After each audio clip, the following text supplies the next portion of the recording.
And here's what I found. If you were going to charge your vehicle at home the whole time, you could estimate to spend about $401 to charge. And so that takes care of everything. An equivalent, if you're going to buy gas at the current price to go 12,000 miles, is about $1,488 a year. So there's over $1,000 of savings just in the gas component right there. This is Middle Tennessee Electric's Plugged In podcast. This podcast focuses on the world of electric vehicles. It is for all EV enthusiasts, whether you are an early adopter and have been driving an EV for years, or you're just starting your research, this podcast is for you. Today we're going to be talking about the actual cost of EV ownership versus an internal combustion engine. Hello, I'm Amy Byers. And I'm Brandon Wagner. And we would like to welcome you to Middle Tennessee Electric's Plugged In podcast. So Brandon, first let's talk about the cost savings that you will have going from the ICE engine, the internal combustion engine, versus the EV.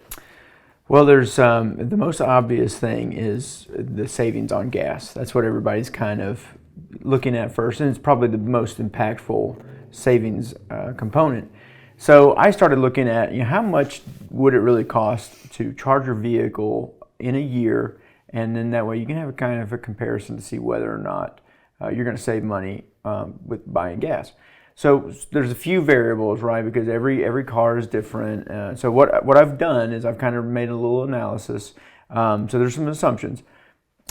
This analysis assumes that you're driving about 12,000 miles a year, that your miles per gallon in your ICE vehicle is about 25, and that the cost of a gallon of gas is about $3.10. We just looked, and that seems to be what the current rate is right now.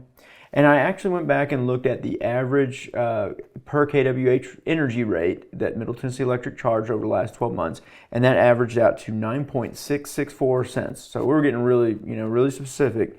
And here's what I found. If you were going to charge your vehicle at home the whole time, you could estimate to spend about $401 to charge. And so that takes care of everything. An equivalent, if you're going to buy gas at the current price to go 12,000 miles, is about $1,488 a year. So there's over $1,000 of savings just in the gas component right there.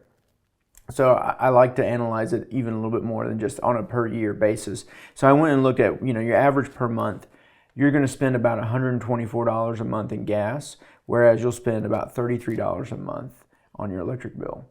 And then I like to go even further, right? What does this really mean when I'm driving down the road? You're spending probably $12.4 cents per mile on your ICE vehicle in gas.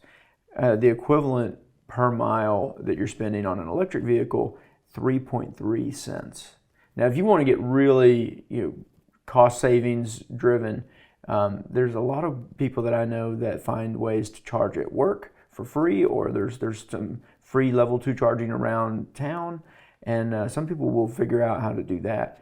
Amy, we've talked to a car club member who actually got 2 years of free charging when they bought their vehicle at certain level 3 chargers. Mm-hmm. And one person planned an entire trip to Tucson and back and didn't spend a penny on fuel or on energy. So there are ways to bring that down even lower, but if you're going to charge at home the whole time, $400 a year is what you can expect to spend compared to $1,400. Yeah, that's a lot of savings. And then you don't have the hassle of going to the gas station. Exactly. I'm one of those, I hate to get in the car and have no gas, because it's always going to be on a really, really windy day or a really cold day or rain, or everybody needs gas at the same time and you're waiting on it. I mean, it's just going to the gas station is the worst. So You have that savings on top of just not having to deal with gas stations anymore, which is a great thing as well. You wake up every morning with a full battery, ready to go. And if you're like me, I don't normally budget in a lot of extra time to travel, so I'm usually sliding in wherever I need to be at the very last minute. I don't plan for another 10 minutes to stop at a gas station. No, and that's true. And you're always going to need gas when you're running late. That's right. I mean, that's just the law of the land, I guess. It always happens that way. So, but you mentioned about when in your calculations about what our rates were.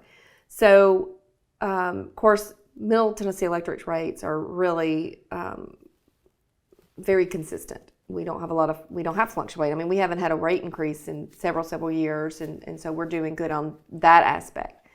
But we do have the TVA fuel cost adjustment, which, I don't know if our listeners realize what that is. And of course, that's a rate that TVA sets that changes monthly, and it is determined by what they have to purchase, like the natural gas and that they have to purchase to make the power, and the other commodities that they use. So as those prices fluctuate up or down, TVA will adjust this rate. So it has gone up, and it has, usually it'll lower a little bit when we get into the shoulder months. Unfortunately, as with everything, when the demand is there, the prices are going to go up. So in the really hot of the summer, the really cold of the winter, that rate is going to usually rise because they're having to buy more product, and that product is going up as well in price. So with your calculations, we have the Middle Tennessee Electric rate that remains constant, but they would need to think about that the FCA rate would fluctuate at different times of the year. That's right. So TVA is on an October to October fiscal year. Mm-hmm. So every October there's base rates that are put out for the next 12 months till the next October. And there are 3 seasons that are factored into that: transition months, summer months, and winter months. And summer months do have the highest energy rates during that time because it's the most used time. There's a lot of hot days where people are running air conditioning, and it just costs more for TVA to generate the electricity. The fuel cost, like you said, it can fluctuate month to month. It's not set in October. One of the reasons this originally came about was because they wanted to be able to give people some flexibility on what their payment was going to be. The base would be set, and they could plan for that. But then this other cost would be something that they're not trying to make money on. It's a straight pass through. What we would suggest is to guard against the heavy fluctuation of FCA is do the levelized billing, which you can talk a little bit more about what that is. The levelized billing program, I mean, it is a great program if you're on a budget or if you just don't want those spikes. The heat of the summer when everybody's bill just doubled, and then of course the January, February bills, the same thing happened in the winter. And the levelized billing, the beauty of that program is a continual average.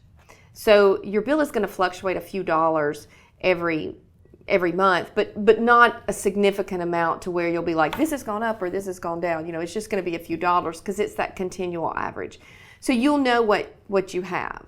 We have other programs where we have the fixed budget billing. Of course, with that, it's a set amount, and there's true ups that you have to do, different times of the year. You may have to, if you have an overage, you have to pay that, or we may wind up having to pay you. But the levelized billing, to me, is the best option because you don't have to worry with any of that.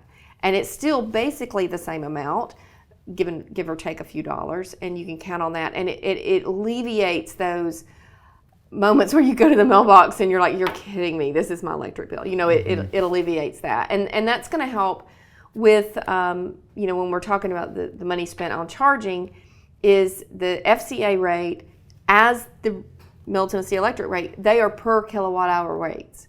So the more kilowatt hours you use, you're timesing it to that higher FCA rate, that bill's going to go up. So the levelized billing will certainly help with that. And I want to remind everybody too that you can go to our website, mte.com/rates, and you can see, number one, we've got some information on the FCA on there. We've got a graph for like 2 years of the FCA, so you can see how it goes up and down. And then you can actually look at our rates. So you can go there monthly, get what our rates are, get what the FCA rate is, and do this calculation like you have done yourself to kind of if you're trying to figure out exactly how much am I spending, on if you want to keep up with that, maybe chart that for a year. This is how much I'm spending, and maybe your spouse is driving the ICE vehicle, and like you keep up with how much you're spending, and then you can kind of compare at the end of the year. Yeah, and that's why I like doing the annual estimate, because month to month it will look different, and it's hard to predict. If someone said, well, how much am I going to spend this month? Well, that's really tough. But if If we look at it over a year, that's pretty reliable. And you think too, I mean, gas prices fluctuate as well. So this is an opportunity to pretty much standardize and wrap your head around, I know how much I'm going to spend over a year. And that 9.66 cents that I shared, that includes the fuel cost adjustment. So even with higher than what we normally would expect for fuel cost, we're still below 10 cents. So that's encouraging. And one thing to remember as well, I mean, our members are very fortunate here in Middle Tennessee because the Middle Tennessee electric rates are 25% below the national average. Mm-hmm. But we'll move on from rates. I think we've discussed rates enough. So I want to talk a little bit about, for those that are in the market for a used EV, you can qualify for some tax credits. I know you keep up with all that, so I'm just going to turn it over to you. And what do you know about the tax credits for used EVs? Yeah, so bear with me. I get these numbers confused, so I got to actually read it. I found a good article that has some information. But when you're talking about cost, obviously we spend a lot of time on rates because people are comparing fueling and charging. But there is also the savings in maintenance. Mm-hmm. But the total cost of ownership comes down to how much is my upfront payment for the car, what kind of incentives am I getting? All that really needs to be accounted for. So what with the Inflation Reduction Act that was recently signed, it did a few things that changed the tax credits.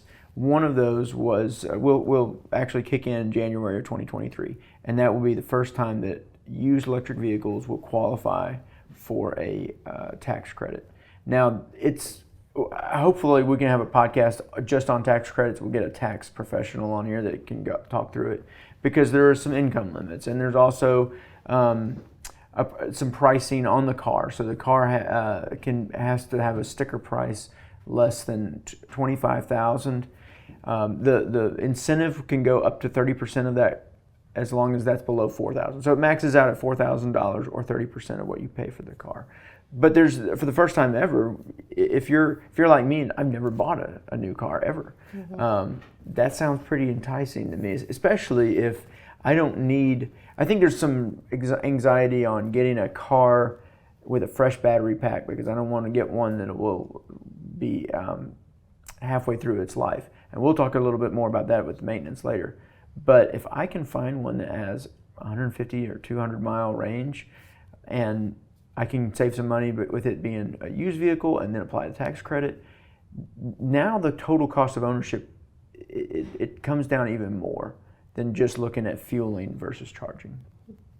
As we're looking at the actual cost comparison between the ICE vehicle and the EVs, we've got to factor in maintenance. We can talk about fuel, that's the biggie, but there is maintenance. There's always maintenance in cars, but the maintenance is different, and we'll go into that a little bit more in another podcast.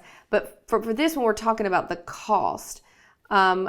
What are your thoughts on that versus the cost of the maintenance that you would need to do on an EV versus the cost of the maintenance you would have with an ICE vehicle? Yeah, it's really hard to forecast because you never know what's going to go wrong. I know that I never am ready when something goes wrong in my car to go pay for it.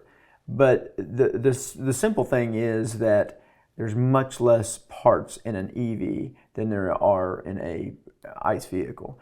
The stat I like to tell people, there are 2,000 moving parts on an ICE vehicle drivetrain. There's 20 on an EV drivetrain.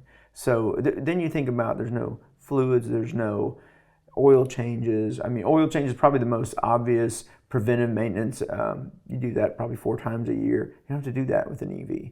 So we'll talk more about what all there is to do in maintenance. Batteries and tires and that sort of thing we'll talk about. But overall, think about the things that normally go wrong on your vehicle that you have to get replaced. And then ask yourself, if this was an EV, would I have had to do that? That's probably the best way to really wrap your head around that. There is an article that I like to reference. Now, this data is a little bit old. It's the top 10 car repairs in 2015. Only one of those in the top 10 is something that could happen to an EV. So when you think about it from that perspective, again, it's hard to put a number on it, but there's just less likelihood of having to go take it and have it worked on in the shop for maintenance issues. Yeah. So before we close out today, Brandon, is there anything else you want to? Yeah, I guess discuss? I would like to ask our listeners that have EVs and have experienced these costs. What are we forgetting? I mean, there's.